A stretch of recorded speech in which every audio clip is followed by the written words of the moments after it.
بسم اللہ الرحمن الرحیم۔ السلام علیکم، welcome to our channel Urdu story centre. نئے آنے والوں سے گزارش ہے کہ چینل کو سبسکرائب کر دیجئے اور چینل پر موجود گھنٹی کے بٹن کو پریس کر دیں۔ پیش خدمت ہے اردو ناول قلندر ذات کا اگلا حصہ۔ جسپال، تم اور ایسے؟ نیہا اگروال اسے دیکھ کر ایک دم سے چونک اٹھی۔ چند لمحے اس کے منہ سے تو کچھ نکلا ہی نہیں، وہ بالکل ہکلا کر رہ گئی۔ تم مجھے یہ بتاؤ، یہ تمہارا نوکر ہے یا شوہر؟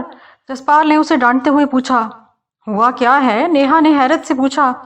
ابھی بتاتا ہوں، یہ کہہ کر اس نے پنڈلی سے بندھا ہوا خنجر نکالا، اس سے ڈرائنگ روم کے پردوں کی رسیاں کاٹیں اور اس سے گرمیت کو باندھ دیا۔ یہ کیا کر رہے ہو جسپال؟ وہ روحانسا ہوتے ہوئے بولی، مگر اس نے کوئی جواب نہیں دیا۔ اسے نیہا کے بیڈ روم میں گھسیٹ کر لے گیا۔ نیہا اس کے پیچھے ہی آ گئی۔ کچھ بولو گے بھی؟ یہ کیا ہو رہا ہے؟ ہاں ادھر آؤ، میں بتاتا ہوں کہ کیا ہو رہا ہے۔ جسپال نے اس کا ہاتھ پکڑا اور بیڈ پر بٹھا لیا اور اس کی آنکھوں میں آنکھیں ڈال کر پوچھا، مجھے ایک ہی سانس میں بتا دو کہ سندیپ اگروال عرف سندھو کہاں ہے؟ یہ تم کیا کہہ رہے ہو؟ وہ انتہائی حیرت سے بولی تو جسپال نے ایک زوردار تھپڑ اس کے منہ پر مارا تو وہ الٹ کر بیڈ پر جا پڑی۔ چند لمحوں کے بعد اس نے سر اٹھایا تو اس کے ہونٹوں سے خون بہہ نکلا تھا۔ مجھے اداکاری نہیں چاہیے، وہ سرد لہجے میں بولا۔ تجھے ہو کیا گیا ہے؟ ایسا کیوں کر رہے ہو؟ وہ ایک دم حیران اس کی طرف دیکھ رہی تھی۔ میں یہ مانتا ہوں کہ تم بہت بڑی اداکار ہو، لیکن اب تمہاری اداکاری نہیں چلنے والی۔ یہ کہہ کر اس نے نیہا کا سیل فون اٹھایا جو اس کی شارٹس میں سے نکل کر بیڈ پر پڑا تھا۔ پھر گرباز کا سیل فون نکال کر نمبر ملایا اور اس کا سیل فون بج اٹھا۔ نیہا نے اٹھایا اور حیرت سے جسپال کو دیکھتے ہوئے پوچھا، یہ سیل تم نے کال ملائی؟ گرباز کہاں ہے؟ اب سمجھ گئی ہوں میں کیا کہنا چاہتا ہوں۔ اس وقت یہ میرے قبضے میں ہے۔ مجھے کچھ سمجھ میں نہیں آ رہا، نیہا نے کہا اور یوں سر پکڑ لیا جیسے اس کا سر چکرا رہا ہو۔ اس پر جسپال نے ایک اور تھپڑ اس کے منہ پر مارتے ہوئے کہا، میں تجھے اس پنکھے سے لٹکا دوں گا یا پھر… اس نے فکرہ ادھورا چھوڑا اور خنجر نکال کر اس کی گال پر رکھ کر نوک چبو دی۔ اس پر نیہا نے ہکلاتے ہوئے کہا، میں سب بتاتی ہوں، لیکن یہ یاد رکھنا اگر جھوٹ ہوا تو ایک دم نہیں ماروں گا، سمجھی؟ اس نے دھمکی دی۔ وہ چند لمحے خود پر قابو پاتی رہی، پھر بولی، میں ایک پیگ… ٹھہرو میں دیتا ہوں۔ جسپال نے اٹھتے ہوئے عبید کو کال ملا دی۔ بوتل اٹھاتے ہوئے اس نے کہا، اوپر والی منزل پہ سب خالی، چوکیدار کی طرف سے آ جاؤ۔ یہ کہہ کر جسپال نے بوتل اٹھائی اور نیہا کے پاس بیڈ پر جا بیٹھا۔ اس نے بوتل پکڑ کر منہ کو لگا لی۔ چند گھونٹ لینے کے بعد بولی، گرباز سے میری ملاقات 1 سال پہلے ہوئی تھی۔ ان دنوں ایک فلم کی شوٹنگ چل رہی تھی۔ وہ اپنے دوست کے ساتھ ڈائریکٹر کو ملنے آیا تھا۔ وہ سارا دن ہمارے ساتھ رہا، بہت گپ شپ ہوئی۔ وہ کوئی فلم بنانا چاہتا تھا۔ یوں اس سے ملاقاتیں شروع ہو گئیں۔ یہ ملاقاتیں بڑھیں اور دوستی سے بھی آگے بڑھ گئیں۔ ہم نے فیصلہ کر لیا کہ ہم شادی کر لیں گے۔ سندھو کو اس کا پتہ نہیں تھا؟ جسپال نے پوچھا۔ بالکل بھی نہیں، میں نے اسے پتہ ہی نہیں چلنے دیا۔ میں نے دراصل یہ سوچا تھا کہ سندھو نے مجھے اپنی رکھیل ہی رکھنا ہے۔ جب یہ جوانی میرا ساتھ چھوڑ جائے گی پھر کون پوچھنے والا ہوگا؟ سندھو کے دھندے ہی ایسے تھے، وہ نہ جانے کب اور کس وقت یہ دنیا ہی چھوڑ جائے۔ گرباز سنگھ کی کینیڈین شہریت ہے۔ شادی کے بعد ہم نے وہیں بس جانے کا فیصلہ کر لیا تھا۔ 6 ماہ پہلے ہم نے کینیڈا میں شادی کر لی تھی۔ وہاں ہم 1 ماہ رہے تھے ایک فلم کی شوٹنگ کے لیے۔ اس دوران اس نے میری پسند کا ایک گھر خرید کر دیا جہاں ہم نے رہنا ہے۔ میں سندھو سے علیحدگی کی بات کرنا ہی چاہ رہی تھی کہ وہ غائب ہو گیا۔ تو پھر اب سندھو کو تلاش کیوں کر رہی ہو؟ تمہیں کیا وہ مرے یا جیے؟ جسپال نے کہا۔ اس کے بعد کچھ اچھا نہیں ہوا۔ سندھو کے ساتھی مارے جانے لگے، خود مجھے چھپنا پڑا۔ گرباز بھی مجھے محتاط ہو کر ملتا تھا۔ میں بس یقین کر لینا چاہتی تھی کہ سندھو اب بھی زندہ ہے یا… تم اب بھی جھوٹ بول رہی ہو۔ تم نے اور گرباز دونوں نے سندھو کو غائب کیا ہے یا پھر تم استعمال ہو گئی ہو؟ اصل کہانی کیا ہے وہ مجھے بتا دو۔ میں کچھ نہیں جانتی جسپال، لیکن اب لگتا ہے کہ کوئی گڑبڑ ہے ضرور، اس نے کہا اور بوتل منہ سے لگا کر چند گھونٹ لے لیے۔ پھر بولی، اگر ایسا ہے تو بہت بڑا دھوکہ ہوگا۔ اس نے میرے ساتھ شادی کی ہے۔ یہ دیکھو میری شادی کی تصویریں۔ یہ کہہ کر اس نے اپنا سیل فون لیا اور اس میں سے ایک تصویر نکال کر جسپال کے آگے کر دی۔ یہ میں اور گرباز کینیڈین عدالت میں۔ جسپال نے وہ تصویر دیکھی تو بری طرح چونک گیا۔ یہ تو وہی تھا جس کا حلیہ کلیان سنگھ نے بتایا تھا۔ تو پھر ان کے پاس گرباز ہے، وہ کون ہے؟ وہ چکرا کر رہ گیا۔ وہ خاموش بیٹھا یہی سوچتا چلا جا رہا تھا کہ عبید سنگھ اندر آ گیا۔ नेहा उसे देखकर चौंकी, फिर यूं हो गई जैसे उसे कोई सरोकार ना हो। वो समझ गई थी। उसने अबीद को एक तरफ ले जाकर सारी बात बताई तो वो पहले हैरान हुआ, फिर एकदम चौंक कर बोला, इन्हीं में से बात निकलेगी, देखना। ये कहकर वो आगे बढ़ा और जाते ही नेहा को मारना शुरू कर दिया। वो चीखने लगी तो उसने नेहा के मुंह पर हाथ रखा और सीढ़ियों के पास ले आया। अगर साफ बक दोगी तो ठीक, वरना यहाँ से नीचे फेंक दूंगा। बच गई तो सारी जिंदगी के लिए अपाहज हो जाओगी। नहीं, तुम ऐसा नहीं कर सकते, छोड़ो इसे, गुरमीत ने कहा तो उन्होंने चौंक कर उसे देखा। वो उन पर पिस्टल ताने खड़ा था। उसके लबों पर बड़ी जहरीली मुस्कुराहट थी। जसपाल और अबीद ने एक दूसरे की जानिब देखा तो जसपाल ने एक खफीफ सा इशारा अबीद को करते हुए हाथ उठा दिए। जसमिंदर ने क्या बेवकूफ़ बंदा हमारे मथे लगा दिया, जिसने हमारी ही तफ्तीश शुरू कर दी। तुम्हें सिंधु तलाश करने का कहा था और तुमने हमें ही निशाना बना लिया। सिंधु की तलाश ही में तुम तक पहुंचे हैं, जसपाल ने कहा तो नेहा अग्रवाल हल्की हल्की तालियां बजाते हुए बोली, ये तो मानना पड़ेगा गुरमीत कि बंदा बेवकूफ़ नहीं, समझदार है। इतनी जल्दी कोई आम आदमी हम तक नहीं पहुंच पाया। गुरमीत, पिस्टल मुझे दो और इन्हें बांध कर पुलिस को फ़ोन कर दो। कहो डाकू हैं, लेकिन पहले कुछ लोगों को बुला लो जो इन्हें ख़त्म कर दें। जिस वक्त नेहा ने गुरमीत से पिस्टल पकड़ा, जसपाल को इतना ही वक्त काफ़ी था, मगर उसने कोई हरकत नहीं की। गुरमीत ने रस्सियां लेकर उन्हें बांध दिया। तभी नेहा ने आगे बढ़कर जसपाल के मुंह पर थप्पड़ मारते हुए नफरत से कहा, सिंधु की तलाश चाहिए थी, बस वो मर गया है या जिंदा, यही तस्दीक चाहिए थी। मगर तुम तो 5 प्यारों को आज़ाद करवा कर धर्म का पालन करने लगे। तो फिर तुम जो चाहती हो मुझे वही बताना था ना। जसपाल ने यूं कहा जैसे उससे शिकवा कर रहा हो। मुझे सिर्फ ये चाहिए था कि गरबाज को लोगों के सामने लाकर सिंधु का मामला यहीं गोल कर दूं, मगर तुम कुछ और ही करने लगे। खैर, मुझे अफसोस है कि तुम्हें मुआवजे के बजाय मौत मिल रही है। तुम अगर मुझे मार दोगी तो गरबाज जो तुम्हारा शौहर है वो तो हमारे कब्जे में है। क्या तुम उसे नहीं बचाना चाहती? उसे वैसे भी मारना था, वो नहीं रहेगा तो लोग तलाश करते रहेंगे, जबकि हमें यहाँ रहना ही नहीं। वो तुम्हारा शौहर है जिसकी तस्वीर तुम्हारे इस सेल फोन में है, जिसके साथ तुम्हारी शादी, जिसकी तस्वीर तुमने देखी है और जिसे तुमने पकड़ा हुआ है, वो मछली पकड़ने को एक चारा था। बेचारा, वो किराए पर लिया हुआ था। मारना चाहो तो मार दो, आज़ाद करना चाहो तो कर दो, बाद में भी तो उसने जेल ही भुगतनी है। मैंने बंदे बुलवा लिए हैं, वो अभी 5 मिनट में आते हैं। गुरमीत ने कहा, तुम इनका इंतजार मत करो, बैग उठाओ, हम यहाँ से निकलें। नेहा तेजी से बोली, ये ठीक है, गुरमीत ने कहा तो जसपाल ने पूछा, यार गुरमीत, तुम इतने शार्प नहीं लगते। जितना तुमने काम दिखाया, तुम आज़ाद कैसे हो गए? जिस वक्त तुम बोतल उठाने गए थे, नेहा ने तुम्हारा खंजर मेरी तरफ खिसका दिया। तुम्हारे ही खंजर से आज़ाद हुआ हूँ। ये कहकर उसने हल्का सा कहका लगाया तो जसपाल ने कहा, मैं खंजर के बगैर भी आज़ाद हो जाता हूँ, ये देखो। वो अगले ही लम्हे आज़ाद हुआ। तभी नेहा ने फायर कर दिया। जसपाल वहाँ नहीं था। वो उछलकर नेहा पर जा पड़ा। वो अगला फायर ही ना कर सकी। उसने पिस्टल वाले हाथ को काबू करना चाहा। नेहा ने पिस्टल फेंक दिया। जसपाल ने उसे जोर से धक्का दिया। वो फर्श पर जा पड़ी। गुरमीत उस पर पल पड़ा। वो एक अच्छा फाइटर साबित हुआ। उसने अपनी कोहनी जसपाल की गर्दन पर मारी और घुटना उसके पेट पर मारा। जसपाल लड़खड़ा गया। उसने घोंसा मुंह पर मारा। तब तक नेहा भी उठकर उसके मुकाबले आ गई।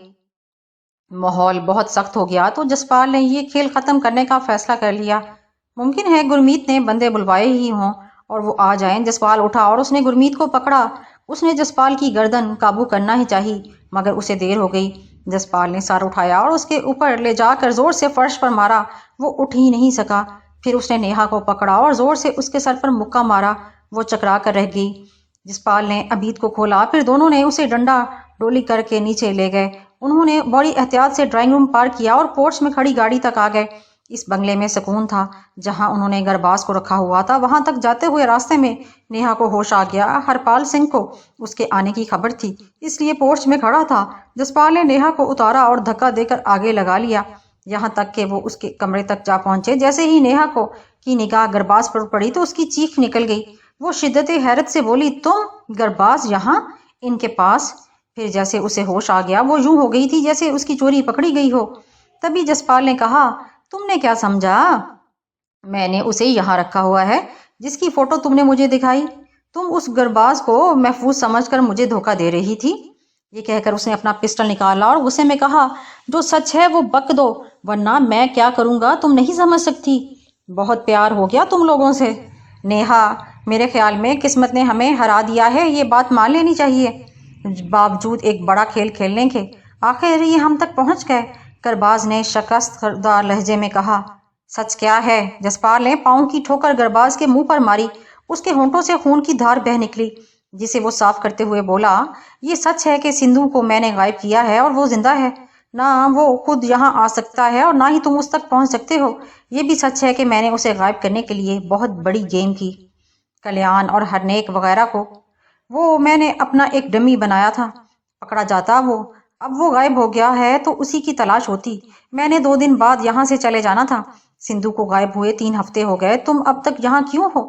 اگر اسے ہی غائب کرنا تھا، ابیت نے پوچھا تو وہ بولا، سندھو کے غائب کرنے کے بعد میرے پاس 3 ٹاسک تھے۔ ایک، سندھو کی ساری دولت اکٹھی کر کے کینیڈا ٹرانسفر کرنا۔ دولت میں نے اکٹھی کر لی، لیکن اب صرف ٹرانسفر رہتا تھا جو میں نے صبح کرنا تھا۔ دوسرا، اس دوران میں نے سندھو گینگ ختم کرنا تھا، وہ بہت حد تک میں نے ختم کر دیا۔ ان 2 کاموں کے لیے نیہا نے میری بہت مدد کی۔ اور تیسرا ٹاسک، ابیت نے پوچھا، ان 5 پیاروں کو ختم کرنا، لیکن جسپال ضرورت سے زیادہ تیز نکلا۔ میرے خیال میں یہ 1 ہفتے تک یہیں بھول بھلیوں میں بھٹکتا رہتا، وہ مجھے 2 دن چاہیے تھے۔ سارا کام اس وجہ سے ڈسٹرب ہو گیا کہ اس نے آج ہی سب کچھ کر کے 5 پیارے بھی چھڑوا لیے۔ اس پر لازمی وہ نقلی گرباز پکڑا جاتا، میرے لیے مشکل ہو جاتی، اور میں نے اس دوپہر کے وقت ہی اٹھا لیا۔ یہ کہہ کر اس نے سانس لیا اور پھر بولا، مجھے ایک بات بتاؤ گے جسپال؟ بولو، جسپال نے کہا، آخر تم مجھ تک اتنی جلدی کیسے پہنچ گئے؟ میں حیران ہوں، ایسا ممکن نہیں ہو سکتا۔ اس نے حیرت سے پوچھا، سچ بہت کڑوا ہے گرباز، میں بتا دیتا ہوں، لیکن ایک بات اگر تم بتاؤ تو؟ پوچھو، اس نے سر ہلاتے ہوئے کہا۔ مجھے اس کام پر کیوں لگایا گیا؟ کہا نا، بھول بھلائیوں کے لیے۔ تم کیا سمجھتے ہو تم پولیس اور خفیہ والوں کی نگاہوں میں نہ آتے؟ میں نے انہیں اس ٹریک پر ڈال دیا تھا، یہاں تک کہ ہر نیک کو بتا دیا تھا کہ وہ اغوا ہونے والا ہے، پھر بھی وہ بے وقوفی کر گیا۔ جیسے ہی وہ اغوا ہوا میں نے اپنا فیصلہ کر لیا تھا، کوئی مجھ تک نہیں پہنچ سکا۔ تم نے پارک میں مجھے گردن سے جا پکڑا، یہ کیسے؟ اس پر جسپال ہنس دیا۔ وہ سمجھ رہا تھا کہ بلا شبہ قسمت نے ہی ساتھ دیا ہے، ورنہ ایک سیل فون کی کال کی وجہ سے وہ پکڑا نہ جاتا۔ اسے یہ بات سمجھ نہیں آ سکتی تھی، اس لیے وہ ان سے کھیلنے لگا۔ دیکھو، لالچ بہت بری بلا ہے، یہ ہم بچپن سے پڑھتے اور سنتے آئے ہیں، پھر بھی سبق نہیں لیتے۔ تم نے نیہا اگروال کو استعمال کر کے اور ساری دولت لے کر غائب ہونے والے تھے، یہ تمہارا شروع ہی سے پلان تھا، ورنہ تم کبھی نقلی گرباز کھڑا نہ کرتے۔ کیا میں سچ کہہ رہا ہوں؟ بالکل ایسا ہی ہے، اس نے جواب دیا۔ تو جسپال نیہا اگروال کے پاس گیا، اس کے گالوں پر پسٹل کی نال پھیرتے ہوئے بولا، ایسا ہی تیری اس نقلی محبوبہ نے کیا، وہ تجھے پھنسا کر ساری دولت۔ بکواس کر رہا ہے؟ میں ایسا، نیہا نے چیخ کر اس کی بات کاٹی، اس کا حق ہے یہ ایسا کرتی، میں جو کر رہا تھا اس کے ساتھ، خیر جو ہوا وہ ہو گیا، حقیقت یہ ہے کہ ہم تیرے قبضے میں ہیں، اب بتاؤ کیا چاہتے ہو؟ مجھے سندھو سے کوئی سروکار نہیں، اس جیسے پتہ نہیں کتنے لوگ ایسے بے نام موت مر جاتے ہیں، دھرم کی خدمت میں نے کر دی، ان 5 پیاروں کو بچا کے اب صرف دولت ہی بچتی ہے، وہ دے دو اور تم آزاد ہو۔ جتنی چاہو دولت ملے گی، لیکن دھوکہ نہیں کرنا، اس نے سنجیدگی سے کہا۔ دولت ملنے کے بعد جہاں چاہو گے ہم اپنی حفاظت میں تمہیں وہاں چھوڑائیں گے، جسپال نے کہا، اور ابیت سے بولا، جیسے چاہو ڈن کر لو، یہ اب تم لوگوں کی ذمہ داری ہے۔ یہ کہہ کر اس نے گرلین کو اشارہ کیا اور باہر نکل گیا۔ پورچ میں اس نے جا کر گرلین سے کہا، رونیت کور کے پاس چلو۔ اوکے، اس نے کہا اور گاڑی کی جانب بڑھ گئی۔ جسپال بیڈ پر بیٹھا ہوا تھا اور رونیت کور بیڈ کے ساتھ ٹیک لگا کر نیم دراز تھی، اس کے چہرے پر گہری سنجیدگی تھی۔ جسپال نے اسے ساری رودات سنا دی۔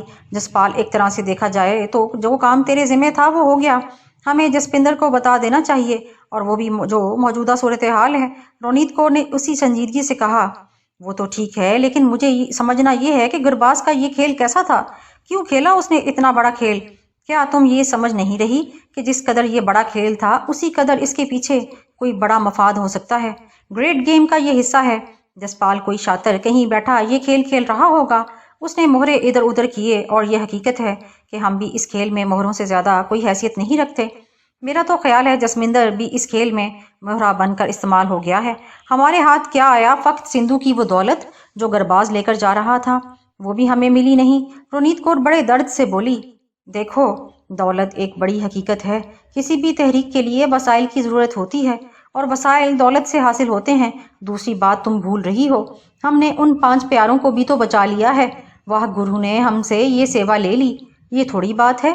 जसपाल ने कहा, मैं तुम्हारी बात से इनकार नहीं करती, दौलत भी हकीकत है। अब देखो, अगर हमारे पास वसाइल ना हो तो हम कुछ भी नहीं कर सकते हैं, जैसे कि इन 5 प्यारों की बाजियाबी और कनाडा पहुंचा देने तक की हिफाजत, वो अब हमारी जिम्मेदारी बन चुकी है। रोनीत कौर ने इसकी बात समझते हुए कहा, लेकिन रोनीत, क्या तुम्हारा नहीं ख्याल कि हमें इस खेल को ज़रा मज़ीद देखें? बात तो तुम्हारी ठीक है, देखना चाहिए, लेकिन प्रोफेसर साहिब का ख्याल है कि अपनी हद में रहकर काम करना है। जिस दिन हम अपनी हद से निकले वो हमारे लिए ठीक नहीं होगा। रोनीत कौर ने गोल मोल जवाब दिया, हम अपनी हद खुद बढ़ाते हैं जब हमने काम ही अपने धर्म के लिए करना है तो।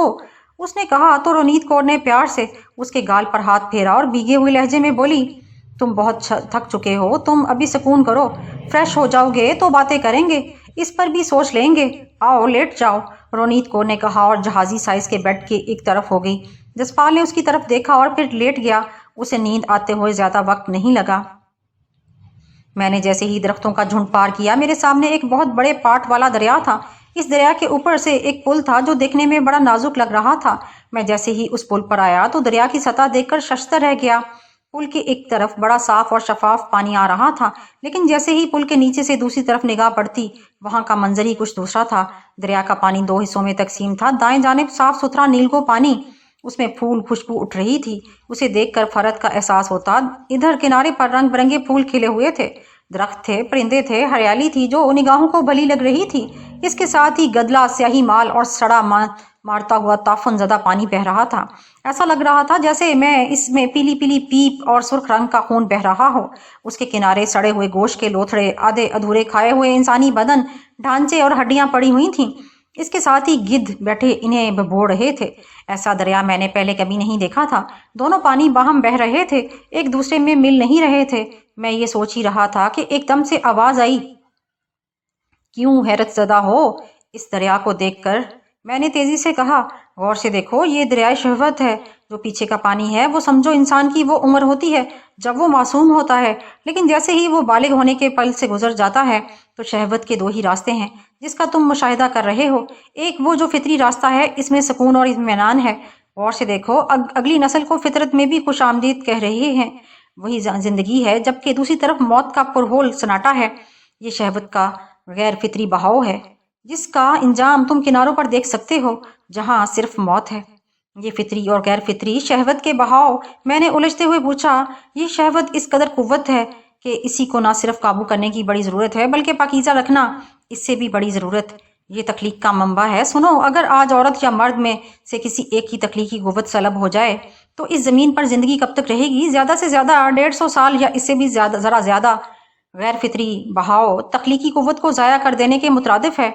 यही वो रास्ता है जो इंसानी नस्ल को ख़त्म कर देने और उस पर मौत तारी कर देने की वजह है। शहवत का गैर फितरी जरिया इंसानी ज़िंदगी ही के लिए नहीं, इंसानी बका के लिए भी ख़तरनाक है। मैं इस दरिया को देखता रहा और इस आवाज़ का मुंतज़िर रहा, लेकिन काफ़ी देर तक खामोशी रही। मैंने पुल पार करने के लिए कदम बढ़ा दिए तो वो पुल मेरे कदमों के नीचे से सिरकने लगा। मैं लम्हों में दरिया पार कर गया तो मेरे सामने एक पहाड़ था।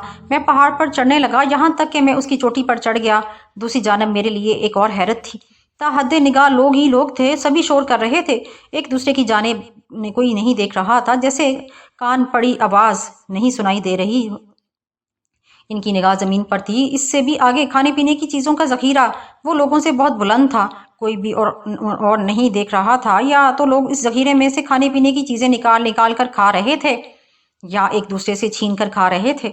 कोई मांग रहा था, किसी की ज़ुबान इतनी लंबी थी कि उसने खाने उस पर रखे हुए थे, वो हड़प कर जाता तो फिर उन पर खाने और रखने शुरू कर देता।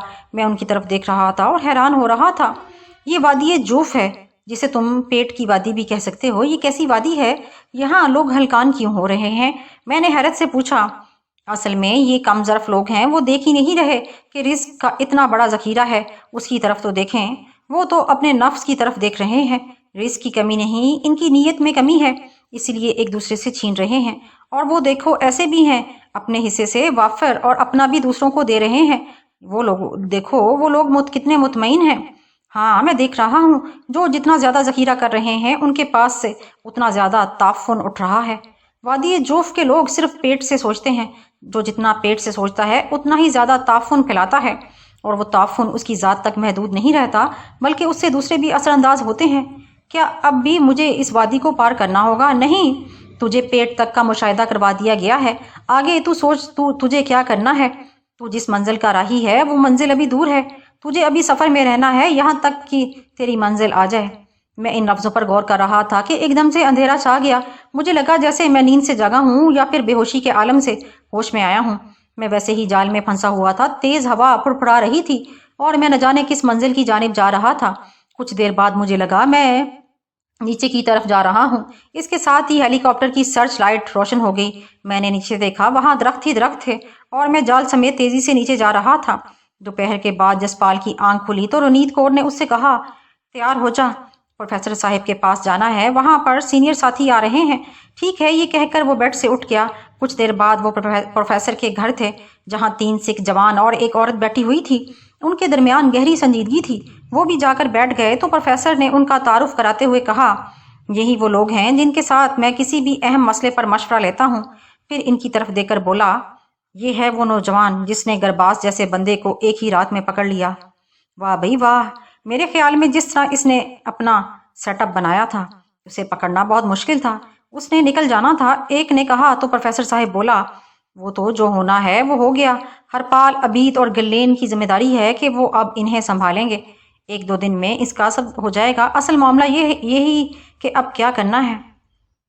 کس معاملے میں؟ ایک نے پوچھا۔ یہی سندھو کے معاملے میں، دیکھو سندھو کی دولت ہمارے ہاتھ لگ جاتی ہے تو اس کے بعد ہمیں اس سے کوئی سروکار نہیں ہوگا، مگر سندھو مل جاتا ہے تو اس کا دوہرا فائدہ ہے، وہ ہماری طاقت بن سکتا ہے، دولت تو ہاتھ آ ہی جائے گی۔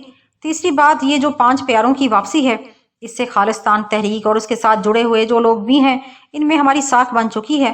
ہم کوئی جرائم پیشہ لوگ نہیں، ہم بھی تو اپنے انداز میں دھرم ہی کا کام کر رہے ہیں۔ پروفیسر نے تفصیل سے بتایا تو دوسرے نے کہا، تو آپ کا مطلب ہے کہ سندھو کا تلاش کیا جائے؟ یہی تو میں نے آپ سے مشورہ کرنا ہے۔ پروفیسر نے ان کی طرف دیکھتے ہوئے کہا، میرے خیال میں تو اس کو تلاش کرنا چاہیے، اگر مل جائے تو اچھا ہی ہے۔ ایک عورت نے صلاح دی۔ کیوں، آپ سب کیا کہتے ہیں؟ اس نے پوچھا تو کچھ دیر بعد وہ سب اسی بات پر راضی ہو گئے کہ سندھو کو تلاش کرنا چاہیے۔ یہ کیسے ممکن تھا؟ یہ بات کی بات تھی۔ کھانے کے بعد وہ سب لوگ چلے گئے۔ یہ ذمہ داری جسپال ہی پر ڈال دی گئی کہ وہ سندھو کو تلاش کرے۔ جسپال جیسے ہی واپس رونیت کے گھر آ کر صوفے پر بیٹھا تو صوفے کے دوسرے سرے پر بیٹھے ہوئے رونیت کور نے پوچھا، کہو، کرو گے نا تلاش اسے ہمارے ساتھ مل کر؟ تم اگر میرے ساتھ رہو تو میں تلاش کر لوں گا، اس نے مسکراتے ہوئے پوچھا تو وہ ہنستے ہوئے بولی، میں اسے مذاق سمجھوں کر ہنس لوں یا تم کوئی شرط لگا رہے ہو؟ رونیت کور نے اس کی طرف دیکھ کر پوچھا، جو تم سمجھ لو۔ اس نے بھی گول مول جواب دے دیا تو ایک دم سے خاموش ہو گئی۔ تبھی جسپال کا فون باز اٹھا۔ اس نے اسکرین پر نگاہ ڈالی تو وہ روحی سے معلوم ہوتا تھا۔ وہ کچھ دیر باتیں سنتا رہا، اس کے چہرے پر حد درجہ سنجیدگی طاری ہو چکی تھی۔ وہ سوچ بھی نہیں سکتا تھا کہ جمال کو میلے والے میدان سے اٹھا لیا گیا ہے۔ فون بند کرنے کے بعد اس نے رونیت کی طرف دیکھا اور بولا، ہو سکتا ہے میں اب تم لوگوں کی مدد نہ کر سکوں، مجھے ایک اہم ذمہ داری نبھانے کے لیے جانا ہوگا، بہت معذرت کے ساتھ۔ پروفیسر صاحب کو بتا دینا۔ یہ کیا کہہ رہے ہیں تم؟ اس نے ایسی کون سی آفتاب پڑی؟ وہ حیرت زدہ ہوتے ہوئے بولی، یہ میرے لیے سب سے بڑی اور سب سے اہم ذمہ داری ہے جسے میں نظر انداز نہیں کر سکتا، سوری۔ اس نے کہا تو رونیت کور اس کی طرف یوں دیکھنے لگی جیسے وہ کسی دوسری دنیا کی مخلوق ہو۔ لیکن کیا تم اکیلے یہ سب کر لو گے جو تم کرنے جا رہے ہو؟ اس نے پوچھا۔ یہاں بھی تو میں اکیلے ہی آیا تھا، وہ بولا، مگر تمہیں ہماری مدد لینا پڑی تھی، اس نے جواب دیا تو جسپال نے ایک لمحہ کو سوچا۔ تبھی رونیت نے کہا، تم میرے ساتھ چلو پروفیسر کے پاس، ہم کوئی راستہ نکالتے ہیں، ہم تمہاری مدد کر سکتے ہیں۔ اوکے، اس نے ایک دم سے کہا اور اٹھ گیا۔ یہ کوئی مشاہدہ نہیں تھا بلکہ میں پورے ہوش و حواس کے ساتھ وہ گھنا جنگل دیکھ رہا تھا۔ اندھیرے میں پتہ نہیں چل رہا تھا کہ وہ کتنا بڑا ہے، میں صرف اتنا ہی دیکھ سکتا تھا جہاں سرچ لائٹ کی روشنی پڑ رہی تھی، اس سے آگے کچھ بھی دکھائی نہیں دیتا تھا۔ درختوں کے جھنڈ میں ایک بڑا سارا میدان تھا، میں دھیرے دھیرے نیچے آ رہا تھا۔ اس میدان میں کافی ساری گاڑیاں کھڑی تھیں، یہاں تک کہ میرے قدم زمین سے جا لگے۔ اس کے ساتھ ہیلی کاپٹر سے جال الگ ہو گیا، ذرا سی کوشش کے بعد میں جال سے باہر آ گیا۔ ہیلی کاپٹر جا چکا تھا، میرے سامنے بہت ساری مختلف ماڈل اور میک کی گاڑیاں کھڑی تھیں، ہر طرف مل جگہ اندھیرا تھا، کافی فاصلے پر کوئی عمارت کا شائبہ تھا جو بہت زیادہ روشن تھی۔ میں کہاں تھا اس بارے میں مجھے کچھ پتہ نہیں تھا۔ تبھی عمارت کی طرف سے تیز روشنی ہوئی، وہ گاڑیوں کا ایک قافلہ تھا جو لمحہ بہ لمحہ نزدیک ہوتا چلا جا رہا تھا۔ फिर मुझे ज़रा से फासले पर रोक दिया गया। हेडलाइट्स मुझ पर पड़ रही थीं। इन गाड़ियों में से कई लोग बाहर निकले। वो काफ़ी सारे थे। इनमें एक लंबा सा आदमी आगे बढ़ते हुए मेरी तरफ आकर चंद कदम के फासले पर रुक गया।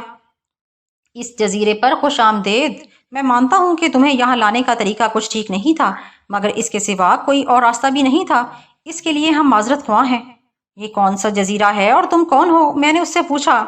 देखो जमाल, हम तुम्हारे किसी सवाल का जवाब देने के पाबंद नहीं, लेकिन हम तुम्हारे साथ बहुत सारी बातें करने वाले हैं। शर्त सिर्फ ये है कि तुम यहाँ दोस्त बनकर रहो। हम नहीं चाहते कि खून खराबा हो, लड़ाई भड़ाई में कोई मारा जाए। उसने तहम्मुल से कहा। ऐसा क्यों चाहते हो तुम? मैंने पूछा। हम तुम्हें अपना मेहमान बनाकर रखना चाहते हैं। जब तक तुम किसी को कुछ ना कहोगे, तुम इस जजीरे पर आज़ाद हो। फरार होने की कोशिश भी करोगे तो नहीं रोकेंगे, क्योंकि तुम फरार हो नहीं पाओगे। उसने उसी तहम्मुल से कहा। मुझे यहाँ लाने का मकसद? मैं फिर पूछा। यही तो बताना है, बल्कि समझाना है, और वो हमारा बॉस तुम्हें बताएगा। अगर तुम मेरी बात समझ गए हो तो आओ चलें। उसने साथ में हाथ का इशारा किया तो मैं आगे बढ़कर उसके पास चला गया। उसने हाथ ही के इशारे से एक गाड़ी की तरफ रहनुमाई की। मैं उसमें जाकर बैठ गया। चंद मिनट बाद ये काफिला वापस जा रहा था। वो एक शानदार इमारत थी। इस जंगल में एक महल का होना हैरान कुन ही था। इसकी चार दीवारी की ऊंचाई बहुत ज्यादा थी। मैं पोर्च में उतरकर यही देख रहा था कि मेरा मेजबान बोला, ये चार दीवारी इसलिए ऊंची बनाई गई है, इस पर लोहे का जंगला इसलिए लगाया गया है कि इस जजीरे के खूनख्वार दरिंदे और वहशी लोग इधर ना आ जाएं। वो मेरी निगाहें भांप कर मुझे एक दूसरा ही पैगाम देकर समझा गया था। मैं उसके साथ अंदर की जानिब बढ़ गया। सामने एक वजी मर्द और हसीन औरत खड़े थे। उस नौजवान ने मुझे उनके हवाले किया। वो मुझे लेते हुए एक शानदार कमरे में ले गया, जो किसी 5 स्टार होटल के स्वीट जैसा था। तुम्हें यहाँ रहना है, तुम फ्रेश हो जाओ, तो फिर तुम्हारे लिए यही खाना लाते हैं, क्योंकि बाकी सब खा चुके हैं, उसी मर्द ने कहा और बाहर चला गया।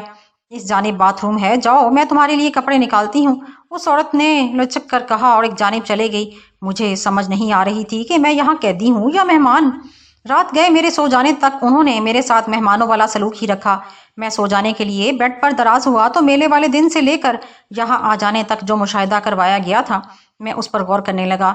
ये मुशाहिदा बेमकसद नहीं था, लाजमी तौर मेरे आने वाली ज़िंदगी में इसकी ज़रूरत थी। मुझे एक एक वाक़या याद आ रहा था। इस मुशाहिदे में मुझे क्या क्या बात समझाई गई थी। इस ज़हूर का होना बाकी था। न जाने कब मेरी आंख लग गई। मैं जब सुबह बेदार हुआ तो हर जानिब उजाला फैला हुआ था। मैं उठकर खिड़की में गया तो बाहर का नज़ारा कर सकूं। मेरे सामने एक गहरा सबज लॉन था। उसके आगे गहरे सबज और शादाब किस्म के दरख्त लगे हुए थे। मैं उन सब का जायजा ले रहा था, उसको देख रहा था। ये कैसा मंजर है! तमाम नज़ारा मेरी आंखों के सामने था। मैंने खिड़की खोली तो खुशगवार हवा से एकदम मेरे अंदर खुशगवारियत उतर गई। मैं काफ़ी देर वहीं खड़ा रहा। तभी मुझे पुष्ट पर से नस्वानी आवाज़ सुनाई दी। आप तैयार हो जाएं, कुछ देर बाद मीटिंग है। मैंने घूमकर देखा और जीन और टी शर्ट पहने एक लड़की खड़ी थी। उसके बाल खुले थे और चेहरे पर सकूत तारी था। उसकी आवाज़ उसके चेहरे का साथ नहीं दे रही थी। ओके, तुम जाओ, मैंने कहा। नहीं, मैं आपको तैयार करूंगी, उसने कहा तो मैंने कंधे उचका दिए। वो एक बड़ा हॉल था जिसकी छत खासी ऊंची थी। वो खाली था, वहां कुर्सियां लगी हुई थीं। हर एक के सामने मेज था। मैंने बिजनेस सूट पहना हुआ था। यूं लग रहा था जैसे मैं कोई बिजनेस मीटिंग लेने जा रहा हूँ। दरमियान में एक मेज खाली पड़ी हुई थी जिसके दोनों जानिब कुर्सियां पड़ी हुई थीं। वही लड़की मुझे एक खाली कुर्सी पर बिठा गई। मेरे बैठते ही हॉल की दाईं जानिब से एक दरवाज़ा खुला और एक उधेड़ उम्र शख्स नमूदार हुआ। वो आते ही बैठ गया। उसने मेरी तरफ देखा और फिर शफाफ अंग्रेजी में बोला, जमाल, तुम्हें यहाँ खुश आमदेद कहता हूँ। हर वालदेन की तरह बचपन में मेरे वालदेन ने भी मेरा एक नाम रखा था जिसे मैं जान छुड़ा चुका हूँ। वो नाम एक खास मजहब और कौम की नुमाइंदगी करता था। जब मुझे शऊर आया तो मैंने उससे जान छुड़वा ली। मैं आज़ाद हो गया। अगर तुम मुझे पुकारना चाहो तो अपनी जुबान में आज़ाद कह सकते हो। ये कहकर वो एक लम्हे के लिए रुका, फिर कहता चला गया, मेरा तुम्हें यहाँ लाने का तरीका बहुत गलत था, यूं जैसे किसी को अगवा करके लाया जाता है, लेकिन मेरी मजबूरी थी। यहाँ तुम्हारे तरह कई लोग हैं, सभी को ऐसे ही लाया हूँ। सभी से अलग अलग बात करने में वक्त लग जाता, यहाँ सबसे फौरन बात हो सकती है। अब देखो, लोगों को यहाँ इकट्ठा करने में 3 हफ्ते लग गए। अलग अलग बात करने और समझाने में कितना वक्त लगता। तुम मुझसे क्या बात करना चाहते हो? मैंने तहम्मुल के साथ उससे पूछा। ताकत, और बहुत ज़्यादा ताकत। इस खित्ते पर हुकूमत चाहता हूँ जिसके मैं और तुम बासी हो। सरहदों की कोई अहमियत नहीं, मजहब, जुबान, रंग, नस्ल, किसी की कोई अहमियत नहीं। इन सब से मावरा होकर इस खित्ते पर हुकूमत करनी है जिस पर सदियों से दूसरे लोग हमें महकूम बनाए रहे। वो गए तो दूर दराज के लोग हम पर हुकूमत कर रहे हैं। क्यों? शायद इसलिए कि हम महकूम रहना पसंद करते हैं, मैंने तलखी से कहा। तारीख ये बताती है कि इस खित्ते पर आर्यन ने कब्जा किया। उन्होंने इंसानियत पर जुल्म ये किया कि मज़हब को इस्तेमाल किया इंसान पर इंसान की हुकूमत के लिए। शूदर भी तो इंसान थे, उन्हें जलील करके रख दिया। ये उनका मज़हब नहीं बल्कि उनका खौफ था कि हमसे अपना वतन वापस ना छीन लें। ये हरबा कामयाब रहा, यहाँ तक कि अंग्रेज़ों ने भी यही हरबा मुसलमानों के लिए इस्तेमाल किया। खैर, आज भी ऐसे ही जुल्म जारी हैं। सरहदों ने मुल्क बना दिए, लेकिन हर मुल्क में इंसान का इस्तेहसाल जारी है। गुर्बत, भूख, बीमारी, जलालत इंसान का मुकद्दर ही क्यों। 10 से 15% लोग इतनी दौलत रखते हैं कि उनका शुमार नहीं। तो क्या हम उनकी दौलत छीन कर इन गरीबों में बांट दें? मैंने सुकून से कहा। ज़रूरी नहीं कि छीन लें, ताकत के आगे हर शय बेबस हो जाती है। मैं ये नहीं चाहता, मैं तो इससे भी आगे का सोच रहा हूँ। अगर तुम लोग मेरा साथ दो तो हम इस खित्ते में अपनी मर्जी की हुकूमत बनाएं, जब चाहें और जो चाहें करें, लेकिन बाहर की ताकतों को यहाँ घुसने ना दें। मतलब तुम किसी की ग्रेट गेम के मोहरे हो और आगे हमें मोहरे बनाना चाहते हो? मैंने कहा, तुम इसे इस तरह सोच सकते हो, लेकिन मैं किसी का मोहरा नहीं। मैं तो इस ग्रेट गेम से निकलने का कह रहा हूँ। छुपे हुए हाथ जब चाहें और जिसका चाहें खून बहा दें। क्या तुमने कभी किसी मासूम बच्चे की खून में नहाई हुई या आध जली लाश देखी है? अगर देखी है तो क्या जज्बात थे तुम्हारे? मुझे जज्बाती करने की कोशिश मत करो, सीधी बात करो। मुझे ही क्यों चुना और तुमने कैसे मान लिया कि मैं तुम्हारी बात मान जाऊंगा? ना मानो, जबकि मुझे यकीन है कि तुम मेरी बात से इनकार नहीं कर पाओगे। मैं पिछले 1 साल से तुम्हें देख रहा हूँ। तुम में हिम्मत है, हौसला है, कुछ करने की कुव्वत भी है, लेकिन तुम्हारे पास कोई मकसद नहीं। हालात ने तुझे जिस राह पर डाल दिया, तुम बगडट भागे जा रहे हो। तुम में से सिर्फ एक खूबी है जिसकी वजह से मैंने तुम्हें यहाँ लाने का इतना तरद्दुद किया। तुम मुजरमाना जहन नहीं रखते, वरना दौलत, ताकत और हुकूमत किसे नहीं चाहिए। जराइम पेशा लोगों की यहाँ मैं लाइन लगा देता, जिसका कोई फायदा नहीं है। ये कहकर वो सांस लेने के लिए रुका, फिर बोला, तुम मेरे मेहमान हो, यहाँ सुकून से रहो, सोचो और फिर फैसला देना। एक दिन तुम वापस भी चले जाओगे, जाए बिना चारा भी नहीं। हतमी फैसला तुम ही ने करना है। तुम हो कौन और असल मकसद? ये कबल अज वक्त सवाल है। मैं अपने बारे में भी बताऊंगा, मेरा मकसद क्या है ये भी मालूम हो जाएगा। लेकिन इतना बता दूं, मैं बेजा खून बहाने के खिलाफ हूँ। मुझे नफरत है जो साजिशें करते हैं, मजहब की आड़ लेकर अपने गलीज मकासद पूरे करते हैं, इंसानियत का नाम लेकर मकरूह मंसूबे घड़ते हैं। तुम सिर्फ 1 हफ्ता रहो, सब समझ जाओगे। अगर मैं 1 हफ्ते से पहले ही यहाँ से चला गया तो? मैंने उसकी तरफ देखकर कहा, ये तुम्हारी शदीद गलत फहमी होगी। मेरी मर्जी के बगैर तुम यहाँ से जा भी नहीं सकते हो। अभी तुमने ये जगह नहीं देखी। खैर, अगर तुम फिर भी यहाँ से चले जाओ तो तुम जो कहोगे मैं वो करने को तैयार हूँगा। ये लफ्ज़ याद रखना मिस्टर आज़ाद, क्योंकि मुझे तुम्हारी बातों से बदबू आ रही है। तुम भी इन्हीं बगैरत लोगों में से हो जो इंसानियत और गरीब लोगों का नाम लेकर दरिंदगी पर उतराते हैं। खुद को सेकुलर कहलवा कर मजहबी खूनख्वारी करते हो। मैं तुम्हारा नकाब उतार दूंगा। मैंने सख्त लहजे में कहा तो वो एकदम से हंस दिया, फिर बोला, चलो ऐसे ही सही। मैं चाहता था कि हम सुकून और प्यार बात को समझते, लेकिन तुम कुछ और ही चाह रहे हो। आज की मीटिंग यहीं ख़त्म करते हैं, बाकी बातें कल सही। उसने ये कहा और मेरी तरफ देखता हुआ उठ गया। मैं उस हॉल से बाहर निकला तो मैं बहुत हद तक समझ गया कि वो क्या चीज़ था, उसके अज़ाइम क्या हो सकते थे। मुझे उसकी बातों ने ज़रा सा भी मुतासिर नहीं किया था। मेरी सारी तवज्जो वहाँ से फरार होने की जानिब हो गई। मैं महल की राहदारियों से होता हुआ बाहर जाने लगा।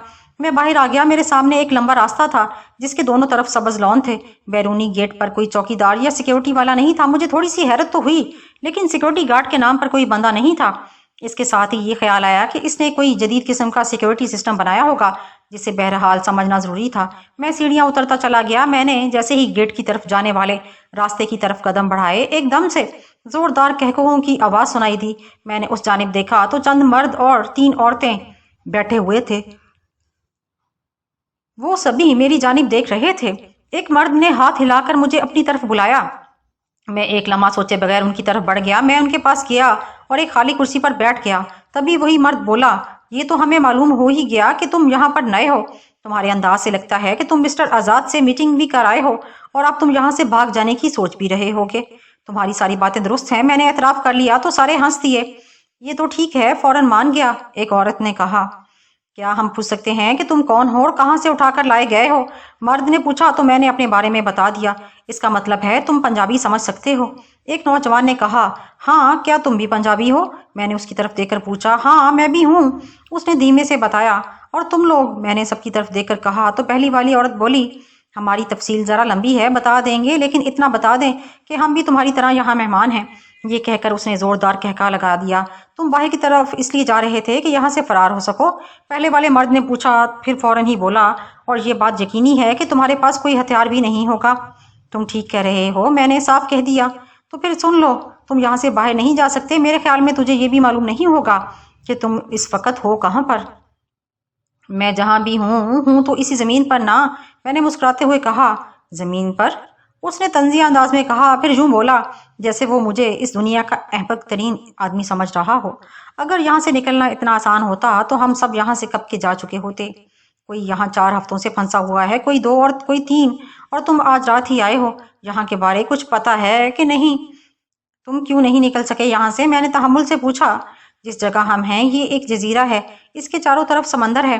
یہاں آنے اور یہاں سے جانے کا راستہ صرف ایک ہے، اور وہ وہی ہے جس طرح سے ہمیں یہاں لایا گیا۔